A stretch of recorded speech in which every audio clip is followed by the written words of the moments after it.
입춘 3일기도 해양입니다. 해양날입니다. 해양이라는 것은 뭐냐면 내가 부처님께 공덕을 지은 것을, 내가 혹은 성인에게 공덕을 지은 것을 중생들에게 함께 나누는 것을 해양이라고 했어요. 그래서 문헌에 보면은 이 입춘 전날에는, 입춘 전에는 공덕이나 선행을 많이 베풀어야 한다고 그래요. 그래서 그것도 무주상보시로 남이 모르게.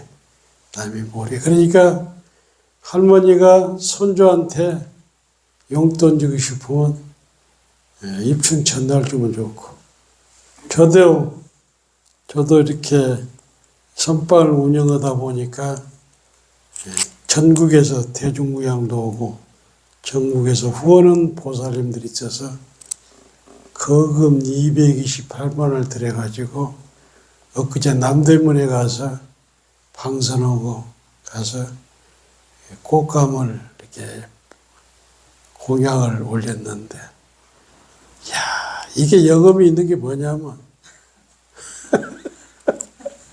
저기 파주 보광사 스님이 꽃감 14만 원치 받고 200만 원 보내더라고. 그래서 선행을 하면은 이 가피가 있어, 가피. 그리고 대전에, 오늘 점심 때 대전에 선명숙 떡보살님, 오늘 입춘 기도, 입춘 법회 향하는 분들에게 아주 대전 브루스라고 해서 대전에 성심당 있죠? 그 빵을 4박스를 보내가지고 하나는 선방에 올리고 3개는 우리 보살님들에게 점심 때 향하고. 그러니까 부자로 살고 싶으면 베풀어야 하는데 그걸 알면서 못 하는 게 중생이다. 선행을 많이 한 사람들은 잘 살더라고. 그리고 이제 입춘이, 저는 그 해인사에 오래 살 때는 입춘 기도 불공을 저는 못 봤어요. 5년 동안 살면서.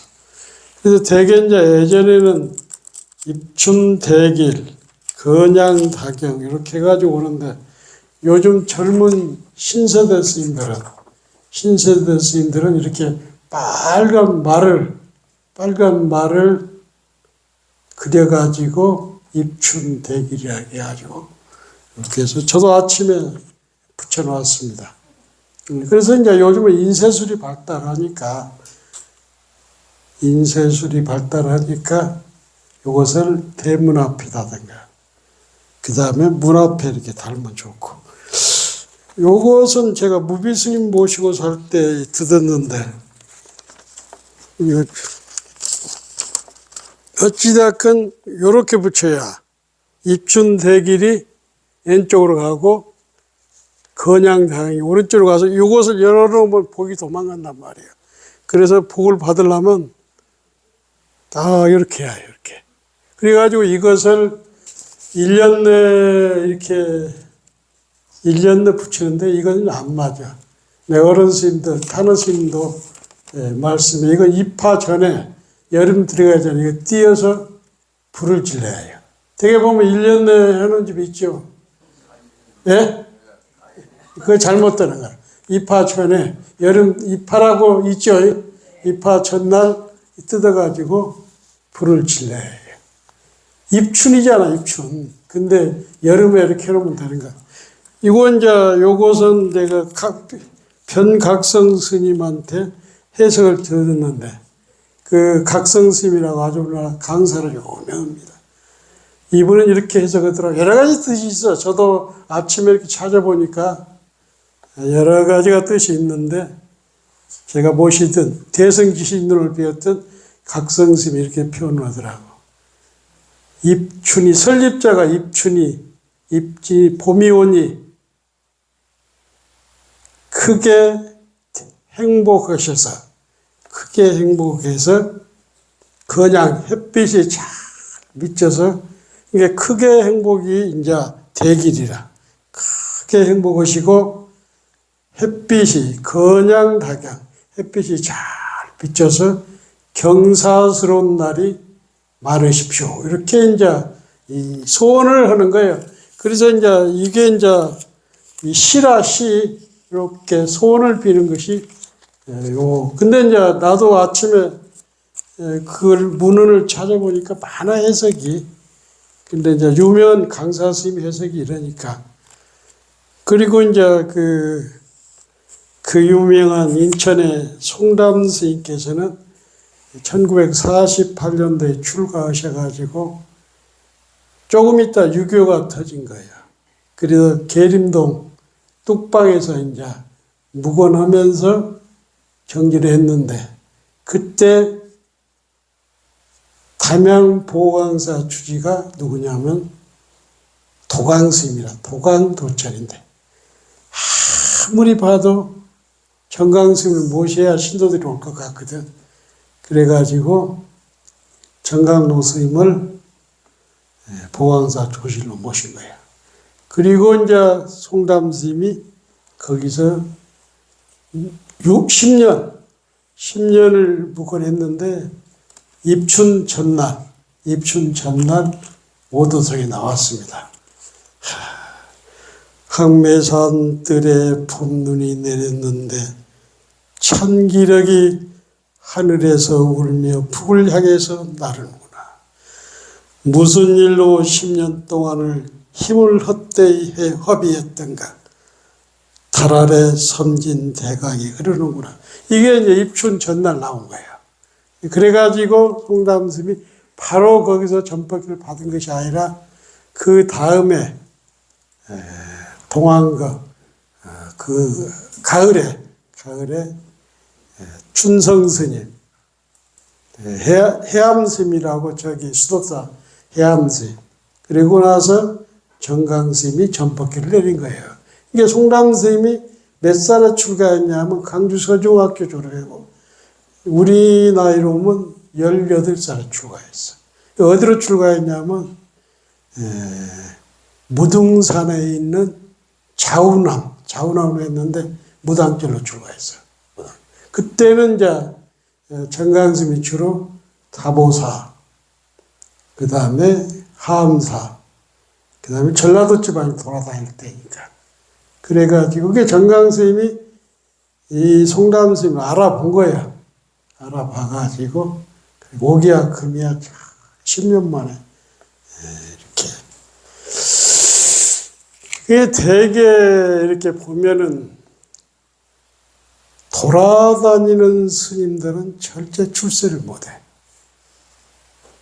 경봉 스님도 통도사에 출가해가지고 70년을 영축산을 떠나지 않았고, 하남 스님도 봉은사 조실을 하다가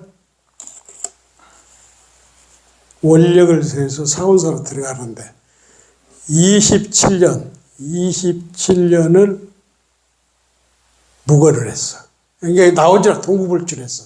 근데 일설에는 이빨 치료차 3번을 나왔다고 그래. 근데 서울에 나온 게 아니고 진부나 이쪽에 나왔다 3번 일설에. 그리고 돌아가실 때는 법상에서 탁 있다가 자탈이 망하지 않아. 그 사진이 그때 종군기자인 선우이라는 사람이 종군기자인데 그 찍은 사진이 있잖아요. 1951년 1월 20일 날 돌아가신 모습을 딱 찍었잖아요. 이게 하남 스님은 1876년에 태어나서 1951년 1월 20일 날 돌아가신 거예요. 봄에 이때쯤 돌아가신 거예요. 봄에 와서. 내가 우리나라 선사들의 열반을 내가 직접 자탈인망을 본 스님은 송스님은 이제 돌아가시고 연락이 와서 이렇게 그 모습을 봤지 실제로 내가 열반을 제대로 헌 스님은 누구를 봤냐면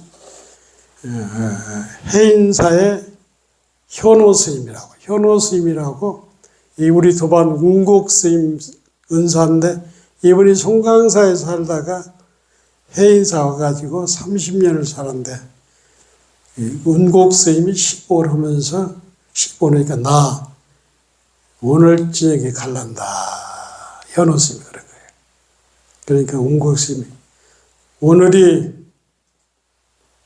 하한그 입제 날입니다. 스님이 오늘 가면은 대중들이 용맹정진에 방해가 됩니다. 그래가지고 용맹정진 다 끝나는 날 7월 8일 새벽 4시에 딱 가버렸어요. 직접 우리가 봤어. 그때 정명 스님이 선흥장이고 무여 스님이 입승이었어요. 81년도 7월 8일. 그리고 이제 지난번에 내가 선방 스님들한테는 얘기를 했지만은 요 근래 가장 아름답게 열반은 스님이 석봉 책으로 나왔다는 얘기를 들었는데 이 스님은 송강사 하란 스님 시봉인데 아주 정진파라. 그래가지고 용맹정진을 이제 출가해서 20년을 하고 이 스님이 암에 걸린 거예요. 그래가지고 밀양 토굴에 가서 20일간 단식을 하고 돌아가셨고 요 근자에 큰 스님이 한 분 돌아가셨는데 영간 스님이라고 이 스님은 실상사 하망님에서 강주를 하고 선교를 아주 갖춘 죽창수필을 번역한 스님인데 이 스님이 코로나 때 몸이 좀 안 좋아서 병원에 갔는데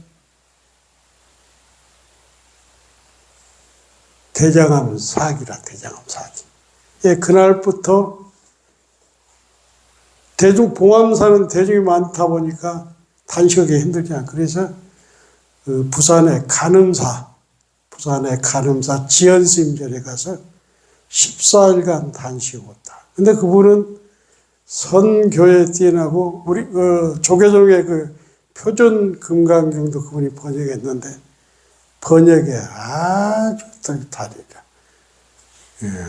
그분은 이제 실상사 계시다가 정명스님 기계암에 선도로 계실 때 그 밑에 있다가 봉암사에서 20년 살다 돌아가시고 어찌됐건 스님들을 보면 한 곳에 오래 살아야 주인 노릇을 해. 봉암사에 가면은 백년암이라고 있습니다. 백년암.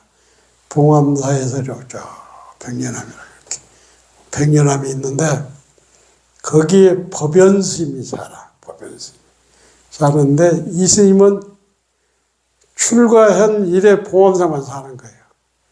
그러니까 특별히 뭐 법문도 잘하는 것도 아니고 경제를 밝은 것도 아니고 그렇게 오래 60년을 살다 보니까 봉암사의 조실 역할을 하는 거예요. 조실 역할을 해. 그 다음에 통도사에는 성파스님도 계시지만은 원명스님이 계십니다. 원명스님. 그 양반은 고향이 바로 신평불락이라. 출가해가지고 경봉스님 문화에 원주를 10년 했는데 살아보면 원주 요즘 스님들은 거칠어서 얘기 못해 원주 괴롭습니다. 뭐 사더라. 아무리 생각해도 통도사에 극락을 못 사는 거예요. 그래서 경봉스님한테 다 찾아가서 스님 제가 원주를 10년 했습니다. 이제는 떠날 때가 된 것 같습니다. 그러니까 경봉스님이 네가 알고 내가 알고 부처님이 안다. 네가 앞으로 10년만 원주를 오면은 너는 통도사의 주인이 된다. 그래서 20년 했어. 그리고 30년 후에 원명스님이 방장을 한 거예요. 그래서 원명, 초우, 성파 이렇게 내려오잖아요. 방장이. 그리고 두 번째도 할 수 있었는데 본인은 안 된다는 거예요. 이 성파 스님도 옛날에 지금 종정어지요. 이분이 어디 살았냐면 해인사 밑에 야로면 사람이라. 야로면. 7살 때부터 서당을 다니게 서당을. 근데 옛날에 초등학교 나오면 다 군대 갔거든. 군대는 해병대를 지어놓은 거예요. 해병대를 지어놓고 출가를 했어. 그러니까 21~22살에 출가해가지고 통도사 강원 나오고 지금까지 통도사 살아. 그런데 이분이 선방에를 아주 늦게 나왔어. 옛날에 경봉스 밑에 살았는데 우리랑 살 때가 1988년도. 내가 10년 됐고 여기 오는 지상스님이 그때 첫째로 왔는데 성파 스님이 50대예요. 그때 50대인데도 첫째로 나왔는데 잘 앉아있어. 발심이 돼가지고 지금도 이제 처음에는 성파 스님이 그 스님이 종려감이냐 어째 이런 말도 있지만은 어린 시절에 한문을 배우고 중국 가서 고서를 배우다 보니까 법문이라든가 대담이라든가 문화 종족을 뛰어넘어서 지금 잘하고 있는 것 같아요. 무여스님, 여기 은사스님인데 무여스님도 지금 축서사, 무여스님이 내가 마을사에 만났는데 한 15년 정도 이렇게 선방에 다니다가 그때 고우 스님이 지금 그 절이 뭔 절이지? 무여스님 계시네. 축서사제. 축서사 조그마한 절이었어. 그래서 고우 스님한테 양보를 얻어가지고 축서사를 갔는데 지금 어마어마하게 86년도에 들어가서 지금 2026년도니까 40년 살았잖아요. 그래서 한 도량을 이루려면은 최소한도 40년은 살아야 해요. 요즘은 스피드 시대니까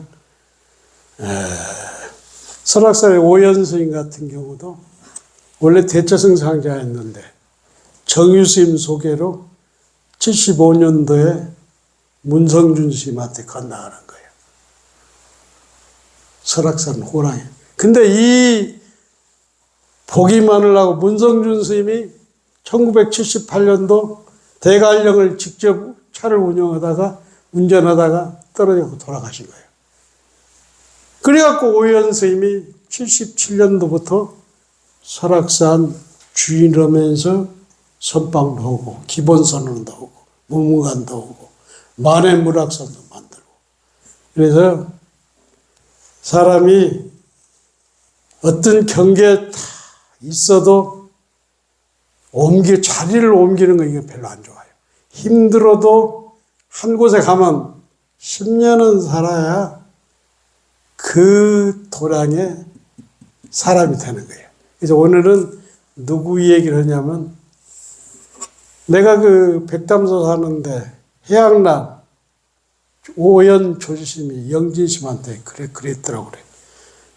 윤하스님, 나는 법문을 잘 못하니까 스님이 오늘 법문을 하라고. 그래서 이제 영진심이 법문을 하는데 누구 얘기를 하냐면 어제 우리 선방에서 잠깐 얘기했는데 대매법상은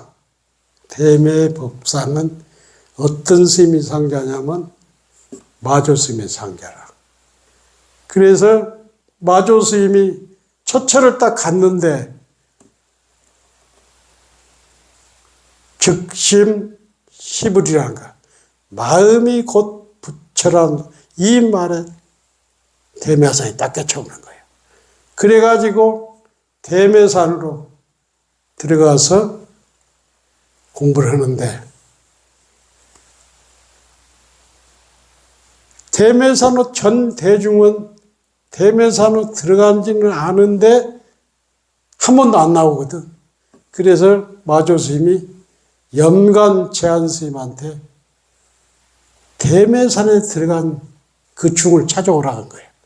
그래서 이 염간 제한 스님이 제자들을 데리고 가니까 머리는 땅에 닿고 알거지가 됐으면서 뚝 앉아서 자선하고 있는 거예요. 그러면서 영관 제한 스님, 상자들이 영관 스님 이렇게 얘기를 해요. 요즘의 마조 스님은 즉심 씹으려 않고 비심 비브리려 한다. 마음도 아니고 부처도 아니다. 이렇게 법문한다. 요 얘기를 하니까 대면심이 한다는 얘기. 그 영감 대기가 노망이 들었고만 나한테는 즉심시비라 했는데 그러나 노장이 그 노망 들어서 그런 소리 나는 몰라. 나는 즉심시비리야. 이 얘기를 마조스님한테 하니까 마조스님이 매화가 대면산의 매화가 잘 익었으니 가서 따먹으라는 거예요. 그래서 대면산에서 그 마조 법상스님이 1000명의 대중을 일으키고 도량을 이룬 거예요. 얼마나 살냐? 40년을 살은 거예요. 그러니까 나 아침에 여기 책 적어왔는데 그 영진스님이 그 개송을 그때 적어왔더라고. 보니까 나는 아침에 개송을 적어왔는데 그러잖아. 못난 자식이 부모 지키고 그 다음에 못생긴 나무가 산을 지킨다. 이 어렸을 때 우리 들은 말이야. 똑똑한 놈들은 다 소를 보내면 부모 곁으로 안 와. 그 다음에 잘난 나무는 다 비어가버려, 나무꾼들이. 그러니까 애들 잘 교육시켜 놓으면 저들은 좋아도 부모는 혜택이 별로 없어. 그 다음에 배운 놈들은 원래 요도를 잘 안 씁니다. 왜? 지그 세계가 많기 때문에. 그래서 똑똑한 놈은 불효자 많고 못난 자식이 부모님 봉양하고 못난 나무가 선산을 지킨단 말이에요. 그래서 못난 그 나무가 뭐냐면 이 처단고목인데 이 대면스님의 옷소송이라 채잔고목 앙상한 고목이 차가운 숲에 의지했으니 몇 차례 봄을 만나도 마음이 변하지 않네. 나무꾼이 보고도 본체만 천하거든. 목수가 무엇하랴 애써 목수가 무엇하라 애써 찾겠는가. 목수가 그러잖아. 그래서 이렇게 중이 말이야. 중이나 목사나 좀 잘난 체하면은 잘난 체하고 싶은 게 사람 마음이라. 공부도 제대로 되지도 않는데 잘난 체를 좀 하고 싶거든. 가지고 있는 것을 숨기지를 못해. 돈 있는 것도 숨기지 못하고 지식 있는 것도 숨기지 못한단 말이야. 그렇지만 진정으로 수행자는 진정으로 돈이 많은 사람은 말이 없잖아, 말이. 그래서 닦으다 보니까 큰 고목이 된 거예요. 마조스님 도인이 그래. 빨리 대면산에 가서 매실을 따먹으라고. 주렁주렁 따먹으라고. 그래서 한 해상을 이룬 거예요. 그래서 옛날에도 젊어서 뻗떡한 건 별볼이 없어. 시절인이라고 해서 공부가 딱 됐으면은 딱 숨어 있으면은 용천이 하늘과 땅이 밀어낸단 말이야. 그때 법을 펴야 흔들리지 않아. 젊었을 때 우리 도반들도 뻗떡뻗떡 하던 놈들은 다 중간에 거꾸러지고 가짜 돈이 돼가지고 지금 보이지도 않아. 영진스님이나 저기 영일스님이나 한마디 않고 산 스님들이 60을 넘으니까 빛을 보는 거예요. 젊었을 때 뭐 보따리 장사 법문도 아니다. 끄떡끄떡한 것들 신차는 견해갖고 해. 그래서 내가 누구한테도 그랬잖아. 네가 이익 구했지만 나는 일꾼을 알아들었다. 그래서 젊었을 때는 자기를 위해서 몇십 년 몸을 담그고 있다가 시절이 되면 딱 피어야 흔들리지 않단 말이에요. 현묵스님, 송광서 현묵스님. 11년 묵언했어. 11년. 칠불에서 젊은 스님들한테 별소리 다 들으면서 맨날 뭐 연필로 쓴다고. 그래도 참았어. 그래서 시절이니까 송광서 방장도 오지 않아. 도천 스님, 태고사의 도천이 50년을 한마디 하고 살았어. 그래서 견해가 조금 낫다 해서 아는 소리 하면은 그것이 자기를 망친단 말이에요. 부지런히 해제 결제 없이 부지런히 하다 보면은 자기가 없어져. 어느 날 자기였다. 하나가 되는 거야, 하나가. 그래서 대중이 별짓을 해도 저 모습이 내 모습으로서 보고, 그래서 다 이해를 한단 말이에요. 입춘날은 마당을 잘 쓸고, 방 청소를 잘 해놓고, 문을 조금 열어놓은 걸로 보기 싹 들어. 신세진 사람이 있으면은 늦지 않았으니까 오늘이라도 메시지 보내고, 전화하고, 그 다음에 마음으로서 불공하는 그런 입춘이 되었으면 합니다. 감사합니다.